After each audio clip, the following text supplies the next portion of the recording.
In Major League Baseball, we're in the thick of the winter meetings. What are the headlines so far, and what transactions have happened?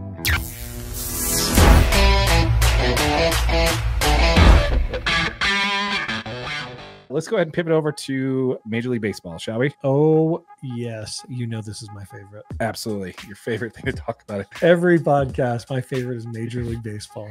All right. So let's go ahead and talk about the winter meetings. So the winter meetings are in full effect right now. We're about 3 days into them, 3 or 4 days into it right now, depending on when this comes out on YouTube here. But actually, let's go ahead and talk about the number one subject that on everybody else's mind. We'll talk about that last. Be sure to watch that other video. Tune into the end. So we can talk about that here, but let's go ahead and talk a little bit about basically some of the transactions that have gone down over the last couple of weeks, or at least during the winter meeting, shall we? Okay, so first of all, the first one I'd like to talk about is the Yankees and Red Sox made a trade. Have you seen this? Yes. Not the one that just went down, because that actually just happened at the time of recording, so we will talk about that. Yep. But let's go ahead and talk about the Yankees and Red Sox doing a trade for Alex Verdugo, sending Alex Verdugo to the Yankees. Yeah. These are two, some of the biggest rivals in all of professional sports, the Yankees and the working together to make it happen, making a trade. Now, I didn't see the trade package that's coming back for Alex Verdugo at all. So he came up with the Dodgers system, and okay. He's part of the Mookie Betts trade. The Dodgers traded to the Red Sox to get Mookie Betts. So he was a key piece of that trade. He's been in right field. His best season was with the Dodgers. He hasn't necessarily been playing up to his potential there with the Red Sox. So they have actually moved him to the Yankees. What do you think about that? I think I'm mostly surprised that the Yankees and the Red Sox are working together to move any key pieces anywhere. Yeah, they're not exactly trade partners. Yeah. That was kind of weird.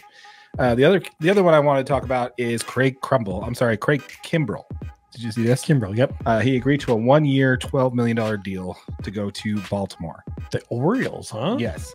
Now, this does fill in a key need for them, because Felix Bautista, who was easily the best closer in baseball all year last year, he's out with Tommy John. So this covers that. Oh, yeah, that's a huge loss. He's going to miss all of next year for Tommy John. So they're basically just doing a stopgap until he comes back, giving Craig Kimbrell, 1-year contract to go to Baltimore. This is exactly what I wanted to see from them.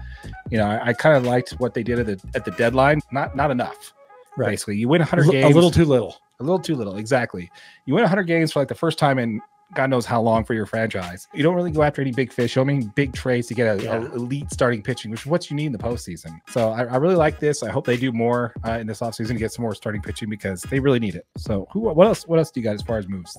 Did you see that Adam Simber agrees to a deal with the Angels for 1 year, $1.65 million? And Adam Simber really struggled last year with the Blue Jays, right? I mean, his ERA was 7.4 in the 22 appearances that he had. Ouch, really man. Struggled. 1 year, $2 million. That's really not going to move the needle too much, right? There's, as another YouTuber, Doug McCain, says, there's no such thing as a bad 1 year deal. That's absolutely right. I think that's in every professional sport, to be honest with you. So I can totally see them doing that. 7 ERA. You need somebody to eat innings. You don't got any other options. He's obviously not going to be that bad again going forward. Let's hope not, anyway. And then the Angels also signed Willie Calhoun to a minor league deal and give him an invitation to spring training. Kind of fun, because we could see Willie Calhoun play for the Salt Lake Bees next year. Yeah, he did spend a little time as a Dodger, so I got to see him as a Dodger as well. Yeah, Willie Calhoun, glad to see that he's still getting invitations, because he's definitely a good guy. I like to see him out there making the best of it. My next note is on Juan Soto. Yeah, so let's talk about that. News broke just a moment ago. So while we were talking about college football, text came in from a good buddy of mine, Sean Roach. Appreciate it, buddy. Juan Soto was traded from the San Diego Padres to the New York Yankees. Do you know if Trent Grisham was included in the trade package? So the Yankees agreed for a trade for Juan Soto, sending fellow outfielder Trent Grisham. So he is included in the trade, which is interesting, according to Joel Sherman of the New York Post. San Diego is likely to receive right-handed Michael King, top pitching prospect Drew Thorpe, right-handers Johnny Brito, Randy Vasquez, and catcher Kyle Higgy-Sioka. Oh, dude, they traded Higgy? That's one of my favorite players on the Yankees. That potentially means that they're moving Aaron Judge to center field, right? With the move for Juan Soto. So so now you got Verdugo in left, Judge in center, and Soto in right. It's a tough outfield. I think you're definitely going to see Judge in center field. He's the most athletic out of the three. I don't know, man. What do you think about that trade? That's a pretty awesome outfield. I got a bunch of friends that are Yankees fans, and I'm excited to hear what they have to say about this new Yankees outfield, because that is pretty legit, man. I mean, that's the Yankees making some moves. Yeah, absolutely. And again, Yankees fans, please let us know in the comments down below. Let us know what you think of the trade. Yeah. Okay. So it's pretty much confirms there that Juan Soto has been traded. This is something we talked about a couple of weeks ago when we talked about the San Diego Padres and having to borrow money to cover payroll. We knew they were moving somebody. Yeah. And the only thing they really had to, that's really the only tradable contract they had, 1 year left. And, I think that was the right move to do to kind of balance, especially if you're struggling with payroll. Yeah, absolutely. Exactly. So yeah, this was the first reported by Jim Bowden, The Athletic. So I don't know. He hasn't really performed well with the Padres. He did have a good second half of the season last year. Once they were out of it, they all of a sudden started winning games last year. So I don't know, but I think that's really really interesting that they went there. So that's so Grisham did go. So I don't know. What would you do there? Yankees fans, let us know. With Trent Grisham being included in the trade, where would you put Grisham? I don't know. Is that just a salary dump? Let us know in the comments down below, Yankees fans. What do you think about that? I want to know how you feel about the Dodgers bringing back Jason Hayward. So Hay, man, 1 year deal, right? Yep. That's 1 year, $9 million or something like that. The Cubs paid him a buttload of money and he did not perform well. Comes to the Dodgers, they take him on, and he only gets a spring training invite. Played his way into the starting role and was one of the best hitting players on the team that last year. Again, just like we said before, there's no such thing as a bad 1 year deal. I think he's going to retreat a little bit to the norm, but we definitely need him for platooning against left-handed pitching. That does allow Mookie Betts to move to second base, because it was announced during the winter meetings that Mookie Betts is going to be the full-time second baseman. That is a 6-time Gold Glove winning right fielder that they decided just to move to second base. So he's one of the best right fielders, if not the best right fielder in all of baseball. And they're like, no, you're playing second base now. You're a second now. You've got this. Which is actually where he came up on. The only reason why he didn't play second base for the Red Sox is because they had Dustin Pedroia, who was an MVP second baseman for the Red Sox. So he had to learn to play outfield for the Red Sox in their minor league system. So he's now his everyday second baseman. That's going to keep his legs fresh, keep him from getting injured in his twilight years of this contract. So they're just trying to maximize his prime there. So re-signing Hay, I think is the right move. I really like it. It's a good fit. He plays well with the team. He's been there, done that. He's won a World Series in 2016 with the Cubs. I like it. I think it's a good move. Excellent. Did you see the other Dodgers signing? I didn't. The Dodgers re-signed Mariachi Joe Kelly. Did they? Yeah, Joe Kelly's coming back. That's what I'm talking about. Yeah, Mariachi Joe, man. Check out our previous video on the Dodgers signing Joe Kelly. There's some excellent content there. Yeah, everybody, thanks you for watching the Joe Kelly video where he throws at Tatis, which I think was fantastic. Yeah. It's really cool to see Joe Kelly come back. He really was, when he's playing, that's the biggest problem with Joe Kelly, is that when he's playing, he is elite. Mets owner Steve Cohen flew to Japan to meet with Yoshinobu Yamamoto. Dude, you nailed that. That's what I'm here for. Yeah, he's literally like probably the second biggest free agent right now. I mean, you could argue between him and Blake Snell, Cy Young Award pitcher from the Padres, who's going to be the highest total prospect right now. But people want Yamamoto more because he's going to come in a little bit cheaper than Blake Snell's going to get, to be honest with you. And he's scheduled to be in the U.S. in the next few days to start meeting with teams. But I mean, it was noted that the Mets owner, Steve Cohen, obviously flew out to meet with him before he came to the U.S. Oh, dude.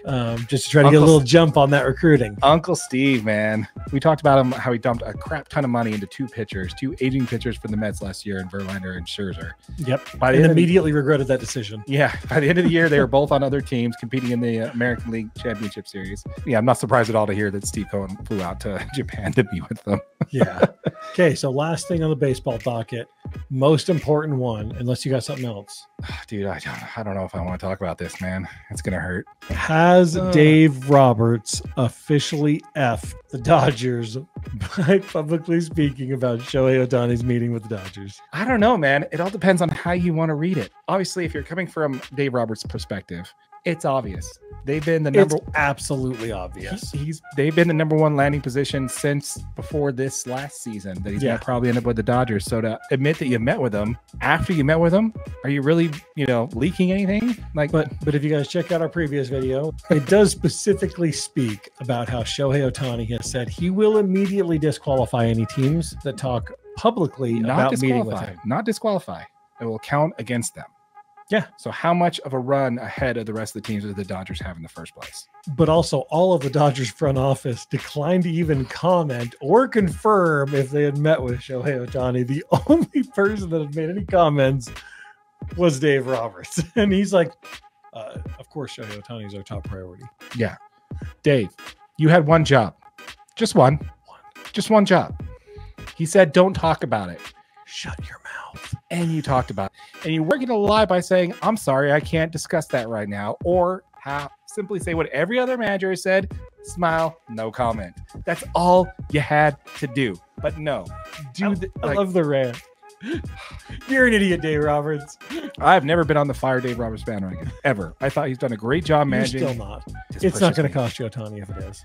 Okay, let's go ahead and talk about that. Does this really cost the Dodgers the chance to sign Shohei Ohtani? Absolutely not. I don't think so, man. I think the key thing was if you leaked it before you met with the team, because what he doesn't want is if he knows that you're going to meet with the Dodgers and you're going to meet this weekend, guess what happens at LAX?